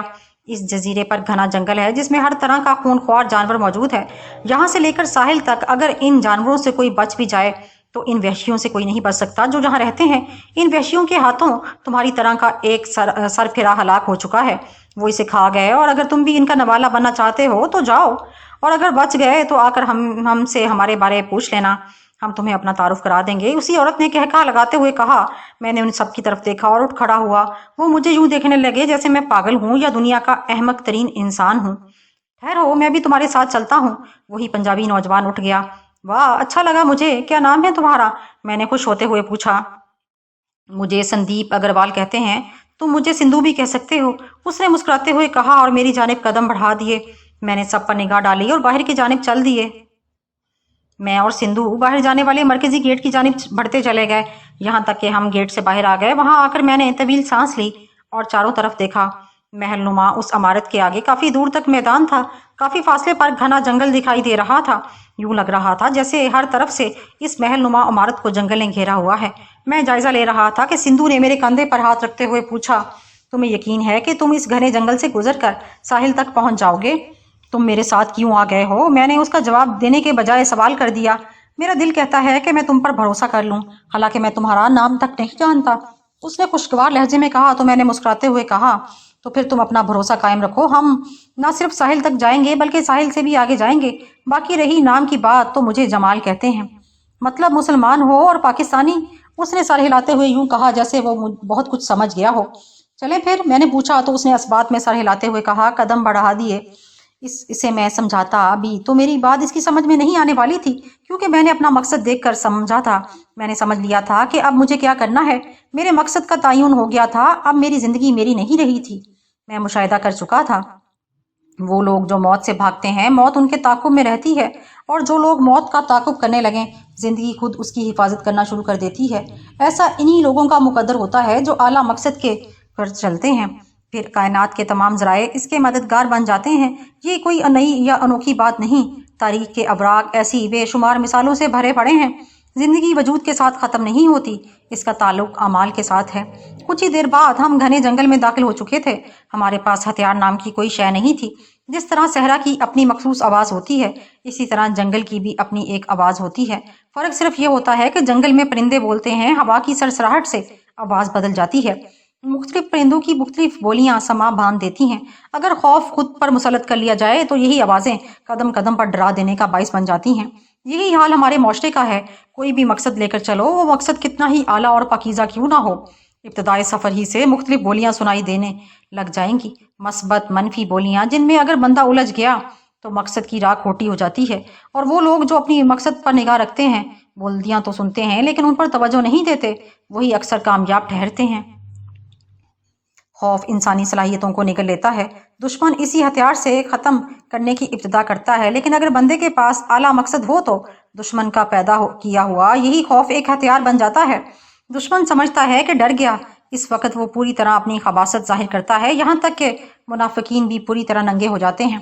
یہاں مقصد کی نہ صرف جیت ہوتی ہے بلکہ اسے زندگی مل جاتی ہے، اور دشمن کا پھیلایا ہوا خوف دشمن ہی کی موت بن جاتا ہے۔ یہی معلوم ہوتا ہے کہ دشمن کی اوقات کیا ہے۔ ہم جنگل میں داخل ہو کر اس کے ٹیڑھے میرے راستوں پر چلتے چلے جا رہے تھے۔ مجھے بالکل اندازہ نہیں تھا کہ عمارت سے ساحل تک کا کتنا سفر ہے۔ اس لیے معلومات لینے کی خاطر اور وقت گزاری کے لیے میں نے سندھو سے پوچھا کہ شاید اسے معلوم ہو तो उसने कहा, मैंने यही इनसे सुना है कि हर तरफ से 6 किलोमीटर है, मतलब 12 किलोमीटर मुहित का ये जजीरा है। और क्या सुना है इसके बारे में? मैंने मजीद मालूमात के लिए पूछा। वही जो इन लोगों ने बताया, खूनख्वार जानवर, वहशी जंगली और ये भयानक जंगल। ये कहकर वो हंस दिया। अगर रास्ते में कोई नहीं आया तो हम दोपहर से पहले साहिल तक पहुंच जाएंगे, मैंने कहा और एक जोरदार कहका लगा दिया। ये मेरा पागलपन नहीं था, बल्कि मैं सिंधु को हौसला दे रहा था और शायद वो भी ऐसा ही सोच रहा था। हमें अंदाजा नहीं था कि हम कितना सफर तय कर आए हैं। एक जगह तालाब बना हुआ था, इसमें शफाफ पानी था और पानी को देखते ही प्यास उभर आई। मैंने एक तने के साथ बैठ गया। सिंधु ने तालाब के पानी को चखा और फिर सैर होकर पानी पी लिया। मैं उसी वक्त पानी पीने के लिए उठ गया जब एक तीर मेरे सर के ऊपर दरख्त में लगा। एकदम से मेरी सारी हिस्सें बेदार हो गईं। सिंधु भी देख चुका था, वो भी चौकन्ना हो गया। मुझे यही अंदाजा करना था कि ये तीर आया किस तरफ से है। मैं मोहतात निगाहों से हर तरफ देख रहा था कि अचानक 7-8 जंगली हमारे सामने नमूदार हो गए। उनके हाथों में नेज़े, भाले और तलवार नुमा हथियार थे। मुख्तलिफ उम्रों के काले, स्याह, नंग धड़ंग जंगली, जिन्होंने अपने इर्द गिर्द जीन या मुख्तलिफ कपड़ों के शॉर्ट्स पहने हुए थे। उस पर उन्होंने पत्ते और पर बांधे हुए थे। उन्होंने हमें घेर लिया था। मैं और सिंधु ने एक दूसरे के साथ कमरे जोड़ ली थी। हम सभी एक दूसरों को नजरों ही नजरों में तोल रहे थे। मैं उनके पैंतरे समझने की कोशिश कर रहा था। वो मोहतात अंदाज में कदम ब कदम आगे बढ़ रहे थे, इससे पहले कि वो हम पर इकट्ठे होकर हमला करते। मैंने सामने वाले जंगली पर हमले की झुकाई देकर बिल्कुल दाएं जाने वाले पर जा पड़ा। वो बिलाशुबा इस पैंतरे में था कि मैं सामने वाले पर हमला करता तो मुझ पर टूट पड़ेगा, लेकिन ऐसा नहीं हुआ। उसकी लम्हा भर की गफलत का मैंने भरपूर फायदा उठाया और उसे लेता हुआ जमीन पर जा पड़ा। मैं वहीं टिका नहीं रहा। उसके हाथों में नेजा था। मैंने वो छीना और वहां से चश्मे जदन में हट गया। इसी लम्हे वहां तलवार और भाले के वार हुए। मैंने देखा उनका दायरा टूट चुका था। 3 जंगली नहित्ते सिंधु को घेरे हुए थे। इसी लम्हे मैंने एक चीख मारी और नेजा सीधा करके उनकी जानिब भागा। चीख से वो मेरी जानिब मतवज्जो हुए। सिंधु ने उसका फायदा लिया और उनके घेरे से बाहर आकर एक जानिब भाग गया। मैंने नेजा उसकी जानिब फेंक दिया, जैसे उसने पकड़ लिया। वो जंगली कुछ कदम पीछे हट गए थे। पहला भरपूर हल्ला उन पर नफसियाती दबाव डाल गया था। हम आमने सामने थे, वो सब एक तरफ और हम दोनों एक जानिब थे। वो सभी एक जान होकर हम पर हमलावर हुए। मैं जरा सा तिरछा हुआ और एक जानिब भाग निकला। वो आधे बटकर मेरी जानिब आ गए और मैं वहीं घूमते हुए उन्हें अपने पीछे लगाकर भागता रहा। फिर उस वक्त जबकि मैंने उन्हें खुद को पकड़ने का मौका दे दिया, वो मेरे करीब आ गए तो मैं एकदम रुक गया। मुझ में आकर लगे। मेरे जहन में था कि किसके पास तलवार है और किसके पास भाला। वो मेरे ऊपर से आगे जा गिरे। उसी वक्त मैंने एक तलवार छीनी और लेटे हुए एक जंगली की गर्दन पर रख दी। अपने साथियों से कहो हथियार फेंक कर दूर हट जाएं। मेरे यूं कहने पर वो उस पर आंखें टपटपटा कर मुझे यूं देखने लगा जैसे उसे मेरी बात की समझ ना आई हो। तो हम बाकी ठटक गए। मैं चंद लम्हे इंतजार किया, फिर बोला, मैं जानता हूँ कि तुम लोग अंग्रेजी समझते हो। मैं 3 तक गिनूंगा। ये कहकर मैंने तलवार की नोक उसकी गर्दन में चबो दी। वो तड़प उठा और उसने तेजी से अंग्रेजी में अपने साथियों से वही कहा जो मैं उसे कह चुका था। उन्होंने हथियार फेंक दिए। सिंधु ने जल्दी से वो सब हथियार इकट्ठे कर लिए। तब मैंने सबको जमीन पर लेट जाने का कहा तो वो लेट गए। तभी सिंधु ने जोर से पंजाबी में पूछा, तुम्हें कैसे अंदाजा हुआ कि ये अंग्रेजी जानते हैं? तब मैंने अंग्रेजी ही में जवाब दिया, ये जंगली नहीं बल्कि इस जजीरे के वो मुकामी लोग हैं जिन्हें इन्होंने अपनी सिक्योरिटी और लोगों को डराने के लिए रखा हुआ है। तुम्हें पता कैसे चला? इनके शॉर्ट्स और फिर इनके पैंतरे देखकर मुमकिन है इनके आबाओ अजदाद जंगली हों, मगर ये नहीं है, मैंने कहा और तलवार उसकी गर्दन पर रखकर बोला, बताओ मैं सच कह रहा हूँ। जिस पर उसने आंखों ही आंखों में हाँ का इशारा कर दिया। फिर जरा मुश्किल अंग्रेजी में बोला, तुम हमसे तो बच जाओगे, लेकिन अगर आगे क्या करोगे? जंगल के दरिंदे हैं और गन बरदार सिक्योरिटी गार्ड। ये हमारी किस्मत है। हम तुम्हें भी कुछ नहीं कहना चाहते, ना मारना चाहते हैं और ना कोई तकलीफ देना चाहते हैं। अगर तुम हमारे रास्ते से हटकर चले जाओ।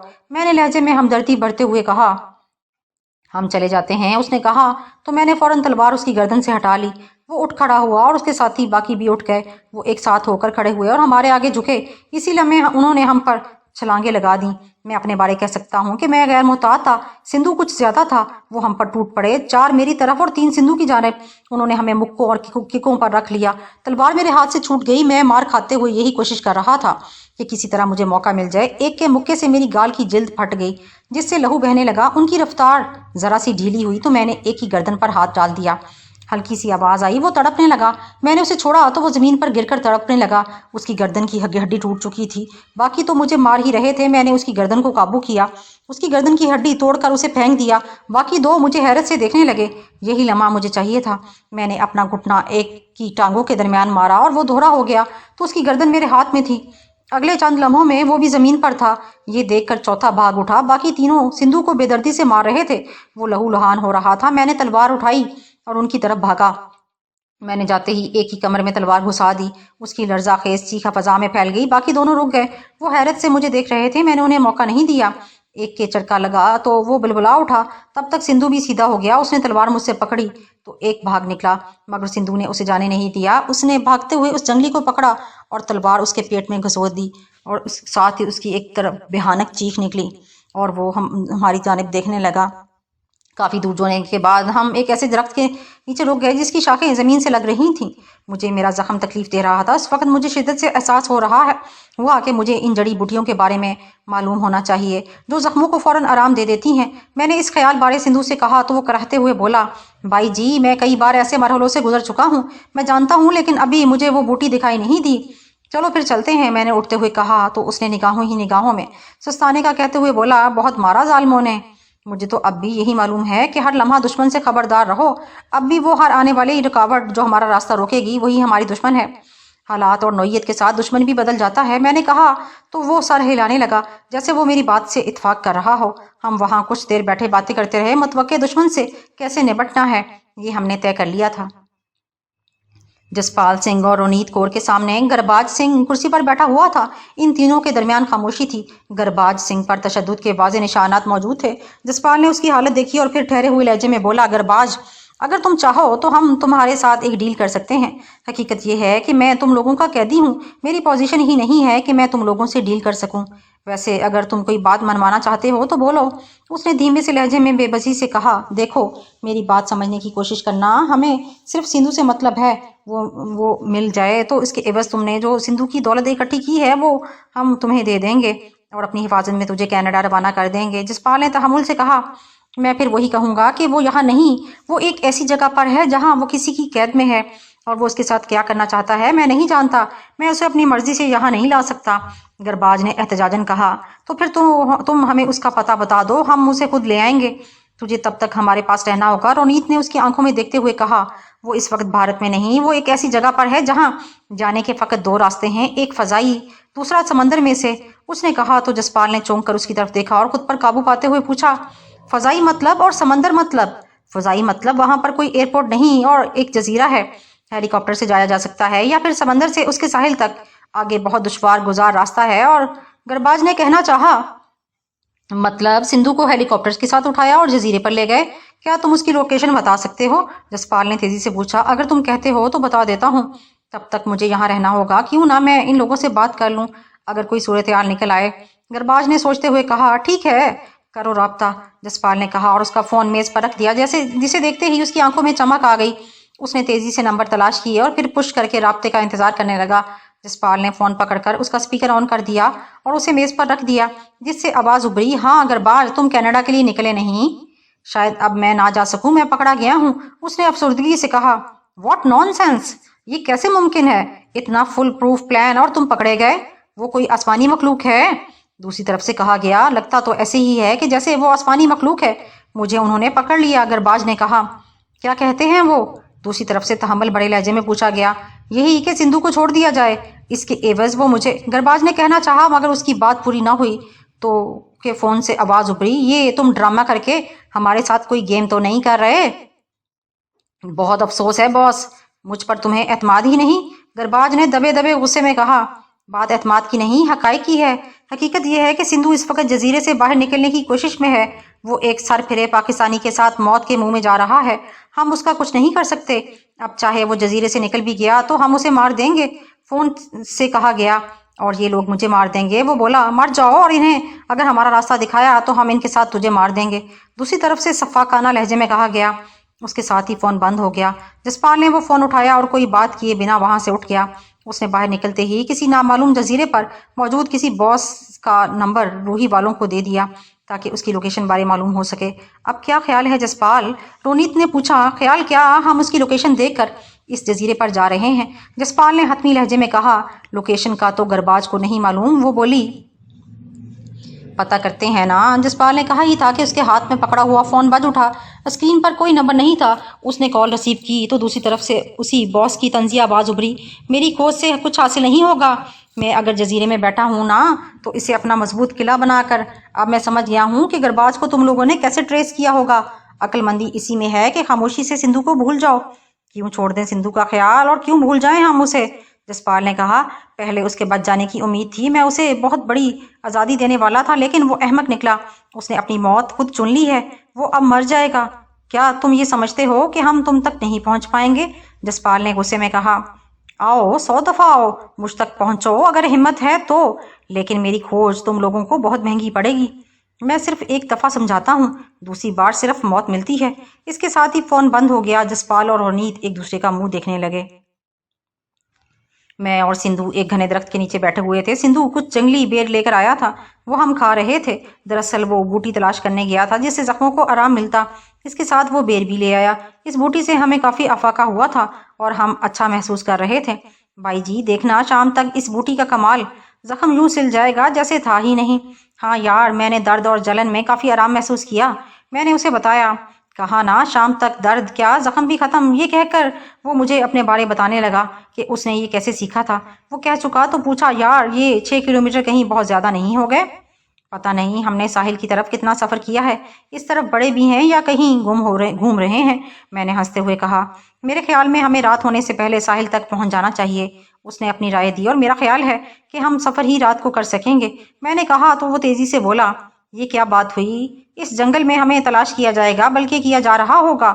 جو اس جنگل سے واقف ہوگا وہ رات کو نہیں نکلے گا، مطلب وہ جنگلی وہی نکلیں گے جو پوری تیاری سے ہمیں مارنے کے لیے ہمیں تلاش کریں گے، میں اپنے طور پر اندازہ لگاتے ہوئے بولا، اور وہ جدید اسلحے سے لیس ہو سکتے ہیں۔ سندھو نے یوں کہا جیسے وہ مجھے یاد دلا رہا ہو، اتنا تو مجھے بھی معلوم ہے یار، رات کے وقت انہیں چکما دینا آسان ہوگا۔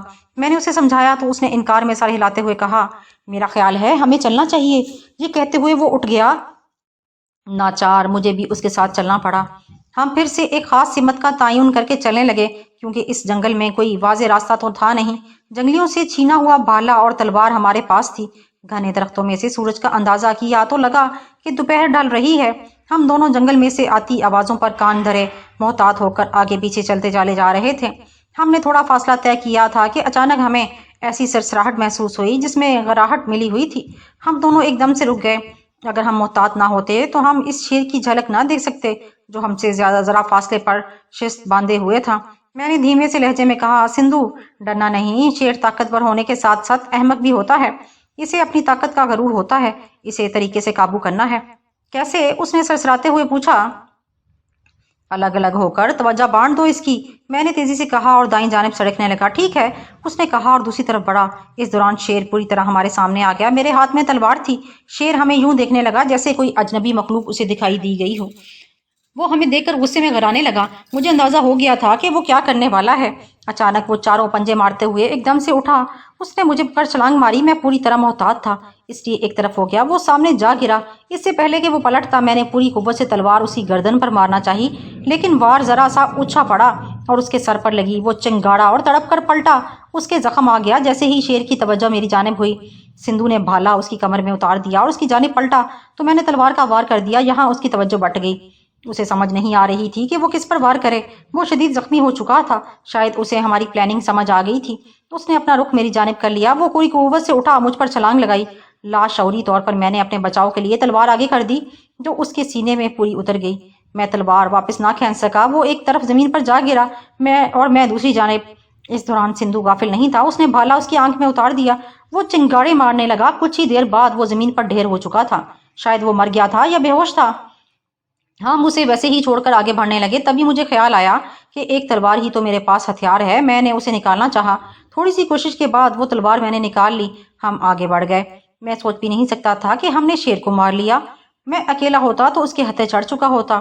سندھو نے یاد کرتے ہوئے کہا، کوئی اور درندہ بھی ہمارے سامنے آ سکتا ہے، بہت چوکنا رہنے کی ضرورت ہے کیونکہ یہ جگہ بہت خوفناک ہے اور یہاں طرح طرح کے درندے سے ہمارا سامنا ہو سکتا ہے۔ ہم یہی باتیں کرتے ہوئے چلتے چلے گئے۔ اس وقت شام ہو رہی تھی جب ہمیں یوں محسوس ہوا کہ ہم ساحل کے قریب ہیں۔ لہروں کا مخصوص شور ہمیں سنائی دے رہا تھا۔ ہم تیزی سے آگے بڑھ رہے تھے کہ ایک دم سے ہمارے سامنے کچھ فاصلے پر 3 سیاہ پوش یوں اتر آئے جیسے کسی درخت سے گرے ہوں۔ انہوں نے گنیں تھامی ہوئی تھیں اور ہمیں نشانے پر لیا ہوا تھا۔ ہتھیار پھینک کر یہیں زمین پر لیٹ جاؤ، صاف انگریزی میں حکم دیا گیا تھا۔ भागो, मैंने सिंधु से कहा और एकदम से करीबी दरख्त की ओट में हो गया। एकदम से फायरिंग हुई जिससे जंगल झंझना उठा। सिंधु ने अक्लमंदी ये की थी कि वो मेरी मुखालिफ सिमत में भागा था। इनकी गनें खामोश हो गई। मैंने लकड़ी का एक टुकड़ा उठाया और दूर फेंक दिया। आवाज के साथ ही उधर फायरिंग होने लगी। सिंधु मेरी तरफ देख रहा था, उसने भी ऐसा ही किया। वही हुआ, उस तरफ भी फायरिंग होने लगी। मेरी कोशिश थी कि इन तीनों को अलग अलग कर लिया जाए तो फिर मुकाबला हो सकता था, वरना एक साथ वो तीनों हम पर हावी थे। जंगल के खास शोर में इन गन बरदारों की तरफ से खामोशी थी। मैंने ओट में से सर निकाल कर देखा, वो तीनों सामने थे। उसके साथ ही फायर हुआ जो दरख्त में लगा। मुझे अब हर हाल में वहां से हटना था। मैंने फिर एक लकड़ी का टुकड़ा उठाया और पूरी कुव्वत से उनकी तरफ फेंका। इसी लम्हे मैं उस दरख्त से अगले दरख्त की ओट में चला गया। सिंधु मुझे देख रहा था, उसने भी ऐसा ही किया। शायद वो समझ चुका था कि मैं क्या चाहता हूँ। एक गन वाला वहीं खड़ा रहा, बाकी दो हमारी सिमतों का तयन करके मोहतात अंदाज में आगे बढ़े। मैं यही चाहता था। वो दोनों आहिस्ता आहिस्ता आगे आ रहे थे। तीसरा उनके कवर पर था। मैं एक बड़ा रिस्क लेने का फैसला कर चुका था। मेरी तरफ जो आ रहा था, मैंने उसकी आहट का अंदाजा लगाया, जो उसी दरख्त की जानिब जा रहा था जहां मैं पहले था। वो जैसे ही मुझसे 7-8 कदम के फासले पर रह गया, मैं एकदम से निकला और पूरी कुव्वत से तलवार उसकी जानिब फेंक दी। वो घूमती हुई गई और उसके सीने पर जाकर लगी। वो एक लम्हे को हिल गया। उसका हाथ ट्राइगर पर था। फायर न जाने किस हिम्मत हुए, लेकिन मैं उसकी बुखलाहट का फायदा लेना चाहता था। मैंने अपने हाथ जमीन पर रखकर कलाबाजी खाई और उसके सामने जा खड़ा हुआ। उसका और मेरा 2 फुट का फासला था। वो मेरी तरफ गन सीधी ना कर सका और मैंने उसकी गन एक झटके से छीन ली। वो एक जोर में आगे की तरफ दौड़ा हुआ तो मैंने उसके मुंह पर घूंसा मारा। उसके मुंह से एक चीख उभरी। मैंने घुमाकर गन उसके सर पर मारी। चटाह की आवाज आई और वो जमीन बोस हो गया। इसके साथ ही मैं जमीन में जा पड़ा। गोलियों की एक बौछार मेरे ऊपर से गुजर गई। अब वो दोनों मेरे लिए कोई हैसियत नहीं रखते थे। मैंने ताक कर कब्र देने वाले के माथे का निशाना लिया। अगले ही लम्हे वो वहां सुराख हुआ और वो कटे हुए शतीर की माने जमीन बोस हो गया। तीसरा, जो सिंधु को तलाश कर रहा था, छुप गया था। मैंने ऊंची आवाज में सिंधु को पुकारा। उसने जवाबन मेरा नाम लिया। तीसरा किधर है? खत्म, 2 खत्म है। वो यहीं छुप गया है, मैं निकालता हूँ इसे। मैं जानता था कि ये उसका धोखा था। इसी लम्हे फायर हुआ। वो उसने सिंधु की आवाज पर किया था। मैं उसकी लोकेशन समझ गया। मैंने ब्रस्ट मारा। अगले ही लम्हे एक चीख बुलंद हुई। मैं फौरन ही उसकी तरफ नहीं बढ़ा, बल्कि रुका रहा। सिंधु ने मुझे देखकर सर निकाला। तभी उस गन बरदार ने भी सर उठाया। उसने गन सीधी की, लेकिन मैं निशाना लगाकर फायर कर चुका था। वो वहीं ढेर हो गया। हमने तीनों की गनें उठाई। उनकी तलाशी लेने पर फाजल राउंड भी लिए मिले। एक पास पिस्टल भी था। वो हाथ आते ही मुझे एक गोना तस्कीन मिल गई। इसके अलावा उनकी जेबों से कुछ काम की चीजें भी मिली, जिससे चाकू, टॉर्च, मनी वगैरह। एक ही जानिब से फोन मिला। मैंने पहले तो उसे वहीं छोड़ देना चाहा, फिर एक ख्याल के तहत उसे भी ले लिया। हम आगे बढ़ गए थे। हाथ में असलहा आ जाने से काफी एतमाद आ गया था। सिंधु तेज चल रहा था कि मैंने उससे कहा, आहिस्ता चलो और बहुत ध्यान से। यार, साहिल पर पहुंच जाएं फिर। वहां तुम्हारी फूफी बैठी हुई है रोटियां पका के। ओए, ये दरख्तों से उतर सकते हैं तो हमारे इस्तकबाल के लिए वहां भी लोग हो सकते हैं। इससे पहले रास्ते में कोई मिल सकता है। मैंने सख्ती से कहा तो एक लम्हे के लिए उसने सोचा और बोला, बात तो तुम्हारी ठीक है। साहिल पर तो हम सामने होंगे। जंगल से फायर करना आसान हो सकता है, और फिर कौन सा वहां कोई कश्ती हमारे इंतजार में होगी। कश्ती भी मिल जाएगी, लेकिन आहिस्ता चलो, मैंने कहा और कदम बढ़ाता चला गया। सिंधु भी पुरसकून अंदाज में चलता चला गया। उस वक्त सूरज गरूब होने को था। जब हम जंगल के सिरे पर पहुंच गए, वहां से आगे भूरे माइल सफेद रेत थी। काफी आगे जाकर नीलगू समंदर था। ताहद्दे निगाह पानी, जिस पर डूबते हुए सूरज की शुआएं उदास कर देने की सलाहियत रखती थी। इंसान भी बड़ा अजीब है, समझता है मंजर उसके अंदर को बदल देते हैं, हालांकि वो खुद अपने अंदर की उदासी को खुद महसूस करके इससे खुद पर तारी कर लेता है। चाहे तो अगले ही लम्हे अपने अंदर पड़े किसी अनहोने जज्बे को तारी करे, उदासी को खत्म कर सकता है। कितना हसीन मंजर है यार। ऐसी कई जगहों पर अयाशी के न जाने कितने मंजर मेरी यादों में महफूज हैं। सिंधु ने कहा तो मैंने भी ऐसा ही किया, अपने अंदर को बदल लिया। मैं एकदम से खुशगवार हो गया। मैंने सिंधु की तरफ देखकर मुस्कुराते हुए कहा, देखो, रात गुजारने के लिए हमें इस जाती हुई रोशनी का फायदा लेकर कोई मचान बना लेनी चाहिए। मेरे यूं कहने पर मुझे लगा कि मैंने उसे यादों से निकाल दिया है। वो सर झटक कर मेरी तरफ देखने लगा। हाँ, मैं समझ रहा हूँ, हमें ऐसा ही कुछ करना होगा। मेरी फुफ्फी तो आने वाली नहीं। ये कहकर उसने कहका लगा दिया। फिर चंद लम्हों बाद बोला, यार, रोटी क्या याद आई, भूख महसूस होने लगी है। अपने आप को तैयार कर ले, मुमकिन है हमें 1-2 दिन भूखा रहना पड़े। मैंने कहा, नहीं, कल सुबह तक दिन के वक्त मैं जंगली फल तलाश कर लूंगा, और अगर कोई शहद का छता। ये कहते हुए वो एक तरफ देखते हुए रुक गया। मैंने उसकी निगाहों के ताकू में देखा। वहां थोड़े फासले पर एक तालाब था, जिस पर कुछ हिरन खड़े पानी पी रहे थे। रोटी ना सही, लेकिन पेट भरने का सामान तो हो सकता है। یہ ہرن، یہ کہتے ہوئے میں نے اس کی طرف دیکھ کر پوچھا، تم کھا لو گے؟ بھوک کے لیے کیا نہیں ہو سکتا؟ یہ کہہ کر اس نے میری جانب دیکھا۔ ہم دونوں دبے پاؤں آگے بڑھ گئے۔ سندھو ایک طرف چلا گیا، اس نے وہاں جا کر فائر کر دیا۔ وہ ہرن انتہائی تیزی سے میری جانب بڑھے، میں چھپا ہوا تھا۔ ایک ہرن میری قابو آ گیا، باقی نکل گئے۔ سندھو ہنستا ہوا میرے پاس آ گیا، دیکھو اسے بناؤں گا میں، تم لکڑیاں اکٹھی کرو اور آگ جلاؤ۔ میں اتنے میں لفظ میرے منہ میں رہ گئے۔ سندھو نے ایک طرف اشارہ کیا تو میں نے اس کی جانب دیکھا۔ ساحل کے طرف ایک فاصلے پر ایک جیپ آ کر رکی تھی۔ وہ بند جیپ تھی جسے سفاری یا جنگل کے لیے بنایا گیا ہو۔ وہ رکی رہنے کے بعد ایک دم سے یوں مڑی کہ اس کا رخ سیدھا ہماری جانب تھا۔ اگلے ہی لمحے مجھے اپنی غلطی کا احساس ہو گیا۔ وہ فون ہماری نشاندہی کر رہا تھا جو میں نے اس سیکیورٹی والے کی جیب سے لیا تھا۔ میں تو یہ سوچ کر فون لے آیا تھا کہ اس سے باس کے ساتھ بات کروں گا جب بھی اس نے رابطہ کیا، لیکن وہی فون اب ہمارے لیے پھندا بننے والا تھا۔ میں نے جیب سے فون نکالا اور سندھو سے کہا، سندھو جلدی سے کوئی کپڑا دو یا... یہ کہتے ہوئے میں نے اپنی قمیض پھاڑ دی۔ کپڑے کی ایک دھجی میرے ہاتھ میں تھی۔ میں نے تیزی سے مضبوطی کے ساتھ وہ فون اس میں باندھا اور پکڑے ہوئے ہرن کے گلے میں باندھ دیا۔ میں نے اچھی طرح تسلی کرنے کے بعد کہ وہ کہیں گر نہ جائے اس ہرن کو چھوڑ دیا۔ وہ ہرن کلانچے بھرتا ہوا جنگل کی طرف چلا گیا۔ آؤ درخت پر، میں نے کہا اور قریب کھڑے ایک بڑے درخت پر چڑھنے لگا۔ میرے پاس 2 گنیں تھیں۔ کچھ دیر بعد میں نے ایک ٹہنے پر اپنے آپ کو جما لیا۔ وہ جیپ جنگل کے اندر چلی گئی تھی۔ نہ مچان ہی بنی اور نہ ہی کھانے کا بندوبست ہوا۔ لگتا ہے یار یہ رات یوں ہی گزارنی پڑے گی، سندھو نے کہا تو میرا کہا نکل گیا۔ اچھا ہوا وہ ہرن ہمارے کام آ گیا، ورنہ وہ جان سے جاتا، اور ہمارے پاس آگ جلانے کو ماچس نہیں تھی اور نہ ہی چکمگاگ۔ میں نے اس پر کوئی تبصرہ نہیں کیا تو چند لمحوں بعد بولا، ایسے ہی موقع کے لیے کہتے ہیں ہاتھ نہ پہنچے تھوڑ کوڑی، یا وہ کیا کہتے ہیں، سندھو نے جل کر کہا اور پھر وہ خود ہی ہنسنے لگا۔ اب تو ساری رات اسی درخت پر گزارنی پڑے گی، میں نے کہا تو ہماری باتیں شروع ہو گئیں۔ وہ پوری رات ہم سو نہیں سکے، شاید ہماری آنکھ لگ جاتی، لیکن ایک تو یہ ڈر تھا کہ نیند ہم درخت سے نیچے گر سکتے ہیں، اور دوسرا رات بھر کئی جیپیں وہیں ساحل پر گھومتی رہیں، ممکن ہے وہ 1 یا 2 ہی ہوں اور ایک بار بار چکر لگا رہی ہوں۔ وہ رات جس طرح درخت پر کٹی اس کی اذیت میں ہی جانتا ہوں۔ اس وقت دن کی نیلگوں روشنی ہر طرف چھائی ہوئی تھی۔ جب ساحل سے کچھ فاصلے پر ایک سٹیمر آن رکا، کچھ دیر تک مجھے یہی لگا کہ یہ میرے لاشعور کا کرشمہ ہے جو مجھے دھوکہ دے رہا ہے۔ جس طرح صحرا میں سراب دکھائی دیتا ہے، اس طرح شاید جنگل کی اس صورت میں یہی کچھ میرے ساتھ ہو رہا ہو۔ مگر جب سندھو نے بھی تصدیق کی تو مجھے یقین ہو گیا۔ مگر یہ سٹیمر کس کا ہو؟ کیا انہوں نے ہمیں پکڑنے یا مارنے کے لیے کوئی نفری منگوا لی ہے، یا پھر یہ کوئی دوسرے لوگ ہیں؟ اس سے پہلے کہ ہم اس کے بارے میں کوئی حتمی فیصلہ کرتے، میری نگاہ ان 4 جیپوں پر پڑی جو کچھ فاصلے پر دائیں جانب ساحل پر کھڑی تھیں۔ ان میں سے کئی سارے لوگ نکلے اور کچھ ہی دیر میں انہوں نے پوزیشنیں لے لیں جیسے آنے والے ان کے دشمن ہوں۔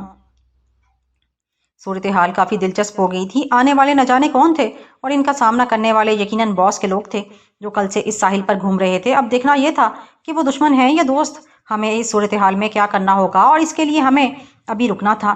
میں نے سندھو کو ساتھ لیا اور درخت سے نیچے اتر آیا۔ ہمیں ایک ایسی جگہ پر آن چھپے جہاں سے سامنے کا منظر بالکل واضح تھا۔ وقت کافی گزر گیا، سورج کی روشنی پھیل رہی تھی۔ تبھی اسٹیمر سے انگریزی میں اعلان کیا گیا، ہم دیکھ رہے ہیں کہ ہمارا راستہ روکنے کے لیے تم لوگ آ گئے ہو۔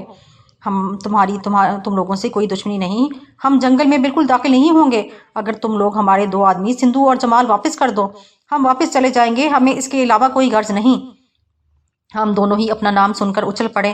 میں نے محسوس کر لیا کہ وہ اعلان جسپال کر رہا ہے، ممکن ہے وہ ہم تک اپنی آواز پہنچانا چاہ رہا ہو۔ لے بھائی سندھو، اپنی دوست پہنچ گئے، میں نے خوش ہوتے ہوئے کہا۔